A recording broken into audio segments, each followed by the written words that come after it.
Hi friends, welcome back. तो भाई video है India's new strategy to get back PoK.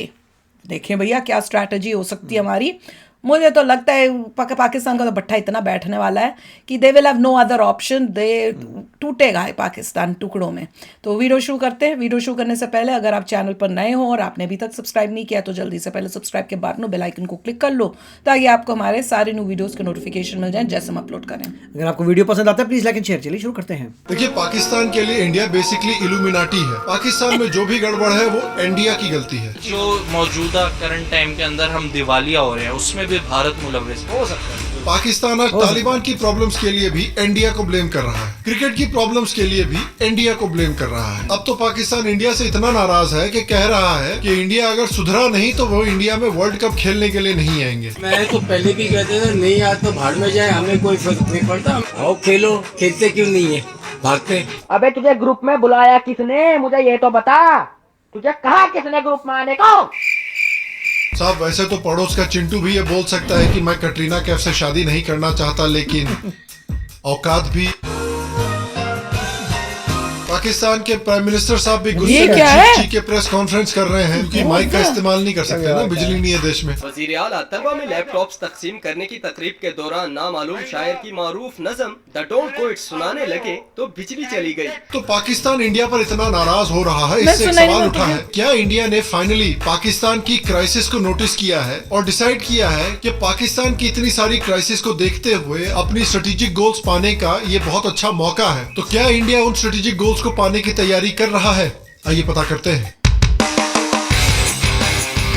Modi ji हैं। हेलो और शाम शर्मा मोदी शो जी के हैं। एपिसोड में आपका बहुत बहुत स्वागत है। प्लान मैं हूं फैंटास्टिक सेक्रेटरी होगा। का सीईओ शाम शर्मा और आप सबको एक सेकंड रुकना। तो शायद आपने सुना होगा कि पाकिस्तान इस समय पर एक बहुत ही सिवियर पॉलिटिकल, इकोनॉमिक, फूड और एनर्जी क्राइसिस से गुजर हर रहा है। तरफ से Pakistan is facing a political crisis. Pakistan is facing its worst economic crisis. Pakistan दिवालिया होने वाला है। पाकिस्तान के बैंक कंगाल, जनता बेहाल। Pakistan is facing its worst ever food crisis. अब हम लोग को आटा नहीं, एक हफ्ते से हम लोग मुझे आटा नहीं है। The shortages reported since 2007 have just become more severe now as per reports. The country has decided to do what most would consider unthinkable. It has flipped the switch on the country's electricity use. उसके साथ साथ पाकिस्तान में अलग अलग ethnic groups हैं जो पाकिस्तान की army, society और पॉलिटिक्स में पंजाबी डोमिनेशन और मोनोपोली के खिलाफ प्रोटेस्ट कर रहे हैं। Thousands of क्या बोल रहे हैं? We Pashtuns want? form a majority in Afghanistan but see themselves as a sidelined minority in Pakistan. A shutdown strike was observed in various parts of Gilgit-Baltistan. बलोचियों ने तो पाकिस्तानी आर्मी की नाक में दम करके रखा हुआ है। Thousands of people have been protesting in Gwadar in Balochistan. They're fighting against not just the oppression of their own state but also a colonizer in China. तो इन सारी प्रॉब्लम्स के बीचों बीच पाकिस्तान ने एक बड़ी इंटरेस्टिंग चीज बोली जिससे इंडिया काफी प्लेजेंटली सरप्राइज हुआ। पाकिस्तान ने कहा कि हमने अपना सबक सीख लिया है, इंडिया से जंग करके हम इंडिया से दोस्ती चाहते हैं। Pakistan has learned its lesson. We had 3 wars with India. We have learned पांच our अधिक lesson. आगे तरी और And we want to live in peace with India. अब ये सुन के सभी भारत के लोगों को खुशी हुई होगी, लेकिन इनसे रहा नहीं जाता। इन्होंने कश्मीर का मुद्दा फिर से उठा दिया। देखिए, पाकिस्तान इज बेसिकली द कुत्ते की दुम ऑफ कंट्रीज। भूखे मर जाएंगे। दुनिया भर के देशों ने इनके फोन कॉल इग्नोर करना शुरू कर दिए हैं क्योंकि उनको भी पता है कि ये फोन करके सिर्फ भीख ही मांगते हैं। देश में बिजली नहीं है, खाना नहीं है, फिर भी एटमी ताकत को कश्मीर चाहिए। तो देखिए, पाकिस्तान की इतनी बुरी हालत होने के बाद, इंडिया की तरफ दोस्ती का हाथ बढ़ाने की कोशिश करने के बाद, ये बार बार कश्मीर का इशू क्यों उठाते रहते हैं? क्योंकि देखिए, इस डिसीजन के पीछे और पाकिस्तान के हर एक डिसीजन के पीछे आर्मी का हाथ है। पाकिस्तान की आर्मी बेसिकली पाकिस्तान को कंट्रोल करती है। पाकिस्तानी आर्मी ने ये दिखाने के लिए कि सिविलियन गवर्नमेंट नहीं बल्कि पाकिस्तानी आर्मी इस देश को कंट्रोल करती है, 4 कू करवाए हैं इस देश में 1953, 58, 1977 और 99 में। पाकिस्तानी आर्मी का कंप्लीट पावर है गवर्नमेंट के ऊपर। जनरल मुशर्रफ ने फिर एक नेशनल सिक्योरिटी काउंसिल भी क्रिएट करी। इसमें सभी पाकिस्तानी मिलिट्री सर्विसेज के चीफ इंक्लूड थे और इस काउंसिल का काम है डिफेंस और नेशनल सिक्योरिटी पॉलिसीज के बारे में डिसीजन लेना ताकि पाकिस्तान की पॉलिसी मेकिंग में मिलिट्री के रोल को और बढ़ाया जा सके। In 2008, when the then Prime Minister Yusuf Azhar Gilani placed the spy agency ISI under the Interior Minister in a bid to enforce parliamentary supremacy, The army chief ensured that the order was rescinded within 24 hours. Pakistani army के ऊपर यह भी आरोप था कि इन्होंने ही इमरान खान को prime minister बनाया था और उसके बाद इमरान खान को प्राइम मिनिस्टर की गद्दी से हटाया भी था। और देखिए, इस पॉलिटिकल पावर के साथ साथ पाकिस्तानी आर्मी ने बहुत इकोनॉमिक पावर भी जमा करके रखा हुआ है। Military has entrenched itself not only in politics but also the economy and society. The military runs 50 commercial entities. The military has moved into the oil business. Pakistan के जनरल बाजवा की फैमिली जो 6 साल बाजवा जनरल रहे थे, उतने समय में बिलियनर बन गए। भैया, फिर हेरा फेरी की तो पैसा डबल करने की स्कीम यहाँ पर चल रही है। पाकिस्तानी आर्मी के ऑफिसर्स और जनरल्स खूब धंधे भी करते हैं, खूब पैसे भी कमा चुके हैं। इनकी बड़ी बड़ी प्रॉपर्टीज है पूरे पाकिस्तान में, अलग अलग स्टेट्स में इन्होंने जमीन हड़पी हुई है। तो पाकिस्तानी आर्मी का पैसा, पाकिस्तानी आर्मी की ऐश इस पॉलिटिकल पावर पे डिपेंडेंट है। और ये पॉलिटिकल और इकोनॉमिक पावर पाकिस्तानी आर्मी ने 2 बेसिस पर जमा करके रखा हुआ है। पहला कि भाई पाकिस्तानी आर्मी ही है जो पाकिस्तान के लोगों को और इस्लाम को भारत के हिंदू काफिरों से बचाकर रख सकती है। और दूसरी चीज ये है कि भाई पाकिस्तानी आर्मी ही है जो कश्मीर को पाकिस्तानियों को दिला सकती है। तो अब बात करते हैं कि पाकिस्तान ने फिर से कश्मीर का मुद्दा क्यों उठाया। देखिए, पाकिस्तान हमेशा की तरह अपने दूसरे बाप IMF के पास भीख मांगने के लिए पहुंच गया। मुझे IMF के लिए भी बुरा लगता है। आपने एक बार एक बंदे को थोड़ी सी भीख दे दी, अब वो बंदा आपके घर में ही आके बैठ गया है, जाने का नाम ही नहीं लेता। तो IMF ने भी बोला कि भैया ठीक है, चलो लोन दे देंगे तुमको, लेकिन हमारी भी कुछ शर्तें हैं। उसमें से एक शर्त यह है कि शुगर पर आपको एक्साइज ड्यूटी बढ़ाकर 13% से 17% करनी पड़ेगी। अब एक एक्साइज टैक्स ये होता है, स्पेसिफिक गुड्स एंड सर्विसेज की सेल पर लगता है और उस एक्साइज टैक्स का इस्तेमाल पब्लिक की बेनिफिट के लिए किया जाता है। फॉर एग्जाम्पल, अक्सर पेट्रोल पर एक्साइज टैक्स लगता है ताकि उस टैक्स का इस्तेमाल करके हाईवेज डेवलप किए जा सके। लेकिन आर्मी इस एक्साइज टैक्स से खुश नहीं है, क्योंकि पाकिस्तान के हर एक इकोनॉमिक एंडेवर की तरह शुगर में भी पाकिस्तानी आर्मी का हाथ है। उतना ही नहीं, करंट गवर्नमेंट से जुड़े हुए जो आसिफ अली जरदारी हैं, उनके भी बहुत सारे शुगर मिल्स हैं। और आसिफ अली जरदारी के सुपुत्र बिलावल भुट्टो इस समय पाकिस्तान के फॉरेन मिनिस्टर हैं। और हमारी कश्मीर की स्टोरी इन्हीं से जुड़ी हुई है। बिलावल भुट्टो को एक तरह से पाकिस्तान का राहुल गांधी माना जाता है। इसको समझना पड़ेगा हमें कि जब बारिश आता है तो पानी आता है,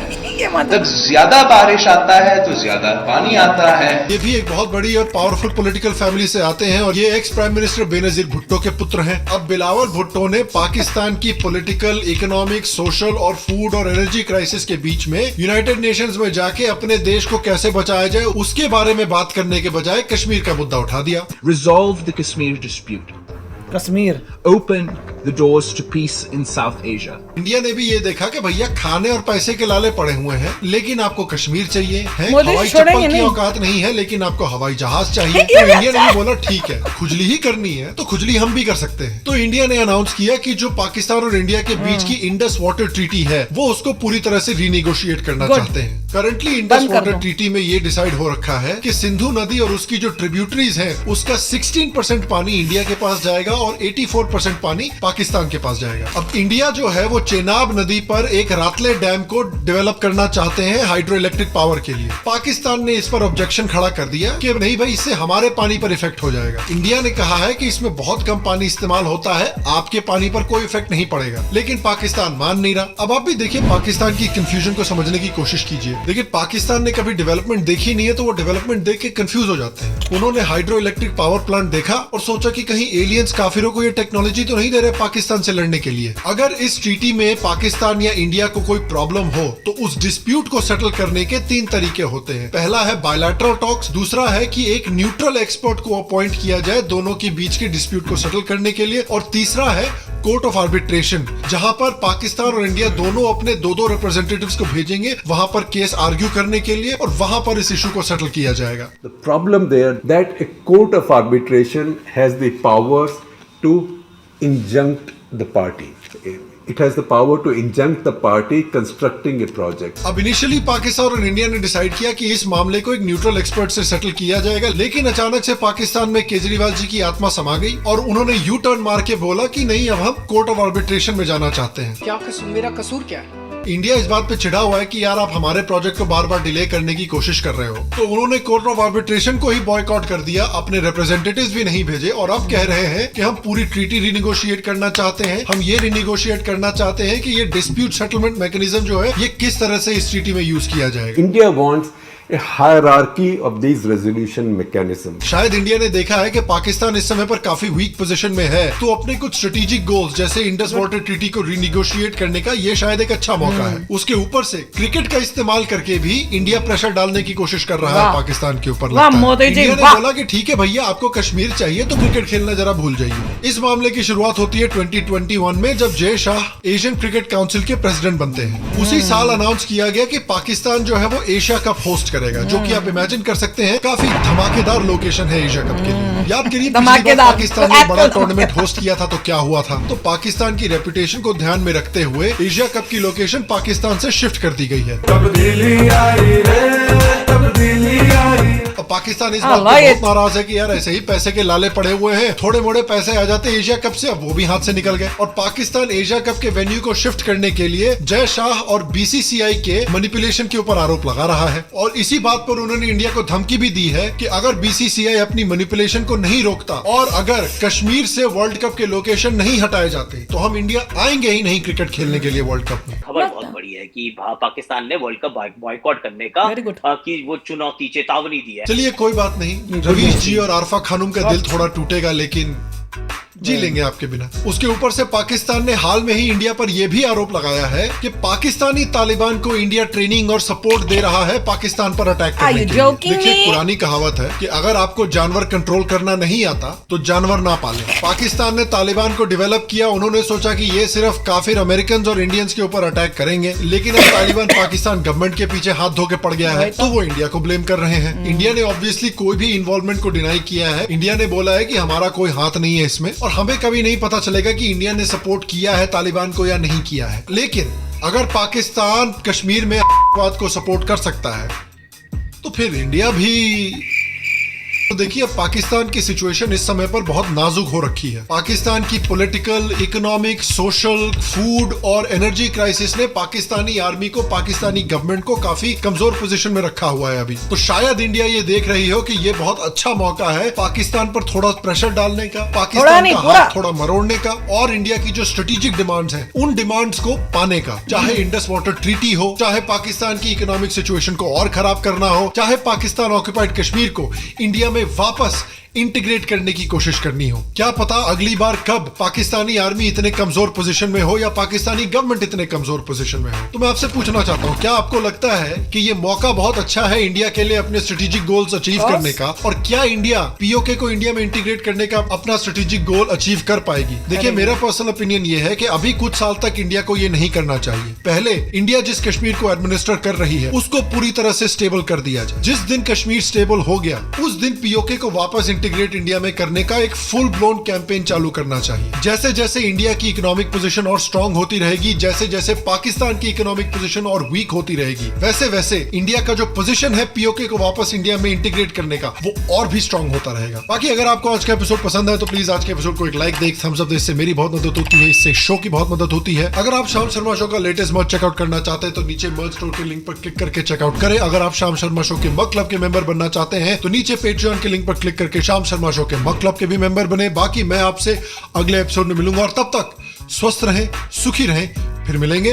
और आप सबको एक सेकंड प्रणाम। भैया, मुझे ये नहीं पता कि अभी लेना चाहिए नहीं लेना चाहिए, वो सब जो है मुझे पता है मोदी जी बैठे, ही विल डिसाइड। ही बहुत उन्होंने सोच समझ के करना है, और जब करेक्ट टाइम होगा तब होगा। पाकिस्तान अभी डूब रहा है, आई डोंट थिंक इंडिया कुछ करेगा, वो अपने आप ही डूब जाएगा।